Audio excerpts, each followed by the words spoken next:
Hello students, मैं वापस आ गया। देखिए, पार्ट सेकंड जो मैंने आप लोग को बताया था द शहनाई ऑफ बिस्मिल्लाह खां, उसमें मैंने आप लोग को पूरा बताया था कि कैसे पुंगी पर बैन लगा और शहनाई का आविष्कार हुआ। तो मैं आप लोगों को यहाँ तक पढ़ा चुका था। ओके, मैं आप लोगों को यहाँ तक पढ़ा चुका था। अब इसके आगे का देखते हैं। The sound of the shehnai began to be considered auspicious. देखिए, ऑस्पिशियस मीन्स होता है बेटा शुभ या मांगलिक। तो जो शहनाई की आवाज़ थी उसको शुभ माना जाने लगा, कंसीडर्ड किया जाने लगा। कंसीडर्ड मीन्स होता है माना जाना। जैसे कोई भी चीज़ मानी जाती तब बोला जाता है कंसीडर्ड करना। तो जो शहनाई की जो आवाज़ थी उसको शुभ माना जाने लगा, मतलब इसके बिना काम ही नहीं चलता था। अगर ये ना बजे ना तो फिर ये मान लिया जाता था कि वो काम ही नहीं होगा। इतना ज़्यादा शहनाई ज़्यादा यूज़ होने लगी सभी मांगलिक कार्यों में। एंड फॉर दिस रीज़न, और इसी कारण it is still played in temple, और इसी कारण जो है ये टेम्पल्स यानी कि मंदिरों में भी बजाई जाने लगी। And is an indispensable component of any north India, कि उत्तरी भारत में, किसी भी उत्तरी भारत में ये एक इंडिस्पेंसेबल कंपोनेंट बन गई, यानी जिसके बिना कोई काम ना हो पाए, ऐसी चीज़ बन गई। मतलब बिना इसके कोई मांगलिक कार्य ही नहीं होता था नॉर्थ इंडिया में। ओके,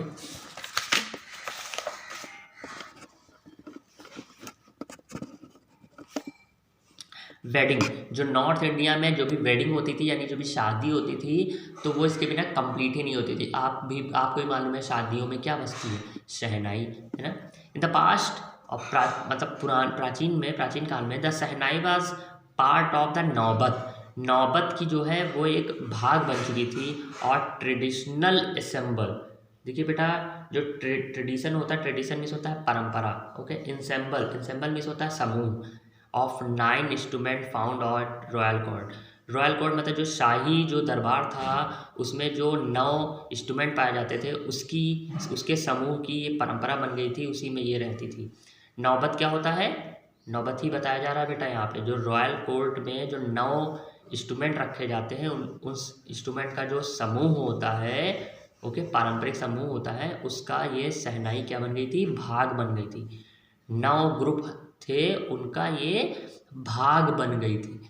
ओके, शाही महल में। Till recently it was use only in temple. Recently मतलब जल्द तब तक जो है इसका यूज़ किया जाता था मंदिरों में एंड वेडिंग, शादी में। The credit of bringing this instrument on to the classic stage goes to the Ustad Bismillah का। लेकिन इसका जो क्रेडिट है फॉर ब्रिंगिंग दिस इंस्ट्रूमेंट, इस इंस्ट्रूमेंट को दूर तक लाने का जो क्रेडिट है, जो उपलब्धि है, कहाँ तक लाने का, the classical stage. Classical stage का मतलब शास्त्रीय जो स्टेज है वहाँ तक लाने का जो क्रेडिट है वो जाता है, जाता है किसको, उस्ताद बिस्मिल्लाह खां को। ओके, मतलब शास्त्र अभी तक मंदिरों में बज रही थी, वेडिंग में बज रही थी, लेकिन क्लासिकल स्तर तक लाने का मीन्स लोग सीखने लगे इसको बजाने के लिए और बहुत अच्छा इसकी पढ़ाई होने लगी। इसका जो श्रेय जाता है वो जाता है उस्ताद बिस्मिल्लाह खां को। At 5 year old Bismillah Khan played gilli danda near a pond in the ancient state of the Dumraon in Bihar. देखिए, इससे पहले मैंने आपको बताया था कि बिहार में 21 मार्च 1916 को इनका जन्म हुआ था दुमराव में। तो बिहार में दुमराव के एक जगह पर प्राचीन काल में गिल्ली डंडा, है ना। देखिए फिर से बताता हूँ। एज अ 5 year old, जब ये 5 साल के थे, कौन, बिस्मिल्लाह खां, प्लेड गिल्ली डंडा, ये गिल्ली डंडा खेलते थे नियर अ पॉन्ड, एक तालाब के पास में, इन द एंशियंट, प्राचीन काल में, state of दमराव in Bihar, Bihar के दमराव में प्राचीन काल में ये तालाब के पास 5 साल की उम्र में बिस्मिल्लाह खां क्या खेलते थे, गिल्ली डंडा। खेला है कभी? हाँ मालूम है, खेला है, बहुत खेला है। He would regularly go to the nearby Bihariji temple to sing the Bhojpuri chaita. He would regularly, वो जाते थे वहाँ रोजाना। कहाँ जाते थे? अपने पास के ही एक मंदिर था जिसका नाम था बिहारी जी, बिहारी जी मंदिर था, वहाँ पे ये जाते थे। बिहारी जी एक मंदिर है वहाँ पर, वहाँ ये जाते थे पास में, और वो जाके रेगुलर क्या करते थे, सिंग गाते थे टू द भोजपुरी, भोजपुरी गाते थे चैता। देखिए चैता जो है, चैत्र हिंदू जो वो है मंथ है चैत्र, उसी में उसी के समय को वहाँ उस समय जब कोई जो संगीत गाया जाता है चैत्र के समय पे, उसी को बोलते हैं बेटा चैता। तो भोजपुरी में, क्योंकि भोजपुरी की बिहार की बात है इसलिए, तो भोजपुरी में चैता जो है वो उस मंदिर में बैठ के, बिहारी जी के मंदिर में बैठ के गाते थे। At the end of which he would earn a big laddoo, और उसके चक्कर में जो है इन्हें एक बड़ा सा लड्डू, देखो मैंने आपको बताया था ना लड्डू मिला था उन्हें, बिग लड्डू, एक बड़ा सा लड्डू दिया जाता था इनाम में उनको। मतलब इसके अंत में जब ये पूरा चैता हो गया तो अंत में जो है इनको एक इनाम के रूप में एक बड़ा सा लड्डू दिया गया, वेटिंग 1.25 kg, जिसका बाप रे इतना भारी उठाया होगा इन्होंने, इतना बड़ा लड्डू। 1.5 किलो का नहीं, 1.25 kg का इनको लड्डू दिया गया। जाहिर सी बात है बहुत बड़ा लड्डू रहा होगा। अब प्राइज़, एक प्राइज़ के रूप में गिवन बाय द लोकल महाराजा, जो पास के ही एक महाराजा, जो लोकल महाराजा मतलब जो उस इलाके के महाराजा थे, उनके द्वारा दिया गया था वो लड्डू। थोड़ा सा हमको भी दे देते अच्छा रहता। दिस हैपन 80 years ago, ये जो हुआ वो 80 साल पहले हुआ। एंड द लिटिल बॉय, और ये छोटा लड़का था, कौन छोटा लड़का, बिस्मिल्लाह खां, और ये छोटा लड़का था, हैज़ ट्रेवल्ड, उसने यात्रा करी, फॉर टू अर्न, कमाने के लिए, the highest civilian award in India, Bharat में जो नागरिक अवार्ड है उसको, बड़े से बड़ा अवार्ड पाने के लिए इसने यात्रा करी और अर्न किया क्या, द भारत रत्न। देखिए जो भारत रत्न है बेटा, वो भारत का सबसे बड़ा अवार्ड है, हर किसी को नहीं मिल जाता। तो इन्होंने इतनी मशक्क़त करी, लड्डू से शुरुआत करी और भारत रत्न तक पहुंच गए। काश हमको भी कोई लड्डू देता तो हम भी भारत रत्न तक पहुंच जाते। बॉर्न ऑन 21 मार्च 1916, क्या पढ़ा मैंने इसको, 21 मार्च, 21 नहीं है ये, 21 है। ओके, डेट हमेशा ऐसे ही बताई जाती है, 21 या 2 या 3।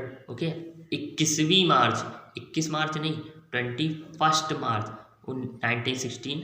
1916 को 21 मार्च को जन्म हुआ बिस्मिल्लाह खां का, belong to a well known family of musician. एक जो संगीतकार होते हैं उनके परिवार में, जो वेल नोन में से होता है अच्छे तरीके से जो जानकार हैं, एक ऐसे परिवार में जन्म हुआ जो म्यूजिक के बारे में अच्छे तरीके से जानकार थे। उनके घर में बिस्मिल्लाह खां का 21 मार्च 1916 को जन्म हुआ, फ्रॉम बिहार, बिहार से। मैंने आपको बताया था बिहार के डुमरांव में इनका जन्म हुआ था। हिज ग्रैंडफादर रसूल बख्श खान, इनके जो दादाजी थे, क्या नाम था इनका, Rasool Bakhsh Khan, was the shehnai nawaz of the Bhojpur kings court. वो भोजपुर के राजा के दरबार में शहनाई नवाज यानी कि शहनाई शहनाई बजाते थे। ओके, अब इससे पहले भी शहनाई बज चुकी थी, मैं आपको बताया था। इन्होंने क्या किया था, केवल क्लासिकल स्तर तक लाए थे, लेकिन शहनाई का आविष्कार इन्होंने नहीं किया था, शहनाई का आविष्कार उस नाई ने किया था। ओके, तो इनके जो दादाजी थे वो जो भोजपुर है उनके राजा के दरबार में, कोर्ट में दरबार, उनके दरबार में वो शहनाई नवाज थे। हिज फादर, और इनके जो पिताजी थे, क्या नाम था इनका, पैगंबर बख्श। ओके, पैगंबर बख्श जो थे, एंड अदर पैटर्नल एंसेस्टर, और जो दूसरे पैटर्नल मीन्स होता है बेटा पैतृक, पिता की तरफ से, और मैटरनल मीन्स मैत्रिक, माता की तरफ से। जैसे आप मामा हैं, उनको इंग्लिश में आप बोलते हैं मैटरनल अंकल। ओके, दूसरी तरफ जो है पैटर्नल एंसेस्टर मीन्स होता है पूर्वज। तो उनके पिताजी पैगंबर बख्श और जो दूसरे इनके पिता के जो पूर्वज थे, were also great shehnai player, वो सब महान शहनाई वादक थे, बजाते थे। तो देखिए इनकी पूरी फैमिली ही शहनाई के मास्टर थी, लेकिन इतना कोई मास्टर नहीं बन पाया कि इन्होंने भारत रत्न पा गया हो, इतने ऊंचे स्तर तक ले गया हो, लेकिन ये शहनाई को काफ़ी ऊंचे स्तर तक लेकर गए। ओके, और लड्डू खाया वो अलग से। तो जाइए आप लोग लड्डू खाइए जाके, बस आज मैं इतना ही पढ़ाऊँगा और आगे का पार्ट मैं कल लेकर आऊँगा। Okay, good day.